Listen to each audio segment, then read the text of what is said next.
बसला होता काय तुम्ही थोड्या हो वेळ? बसलो होतो, तासभर बसलो होतो.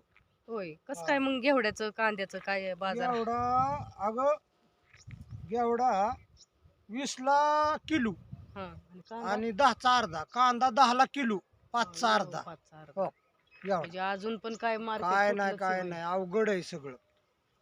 इतकं अवघड आहे, लय अवघड आहे. आता काय लय नाही, 700-800 रुपये होत्या बघ दोन्ही वाहनाच. होय. 800 रुपये पोरांना, 300 रुपये खाया, हम्म. राहिलं 500 रुपये, पेट्रोल 100 रुपये, राहिलं 400 रुपये. आता कसं गुरुवारपर्यंत 400 रुपये हा, घालवायचं. गुरुवारपर्यंत 400 घालवायचं. गाडीलाच पेट्रोल लागायचं हा, 400 100 रुपयाचं. रुपयाचं लागतं. हम्म. काय करायचं, काय जसं येईन तसंही करायचं ग, आलेल्या दिवसाला तोंड द्यायचं, एवढंच करायचं. हम्म. तेच काय करावं लागतंय हा, आता. लय मोठं व्हायचं नाही. हम्म. मोठं होऊन देतय का सरकार? हा, शेतकऱ्यांनी मोठं मोठं नाही झाले व्हायचं. अहो. हा. सरकारी आलेल्या दिवसाला तोंड द्यायचं आणि पुढे चालायचं. सरकारने जर हा. शेतकऱ्याला मोठं केलं तर हा. कसं व्हायचं? शेतकरी पिकवायचाच नाही ना मग. हम्म. शेतकरी गरीब राहिला म्हणजे पिकवण काय असं दिवस काढायला. तर मला बाजारात बसायचंय, आईला इकूला काय, तुझा फोन आला म्हणून मी आलो. चल. चालतंय जाऊ.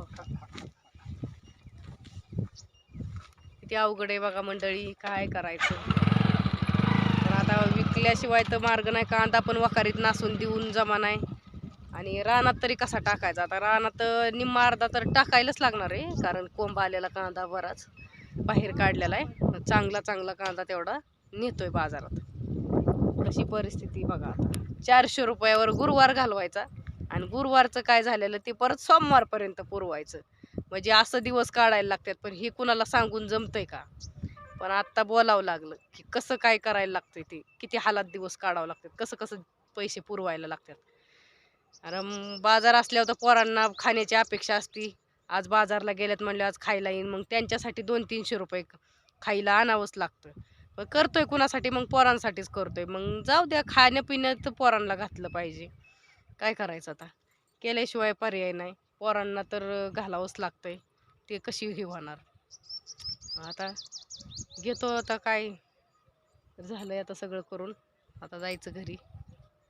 चला, शेतकऱ्याचं असंच मरण होणार आहे कायम. सरकारला काय फरक पडणार नाही.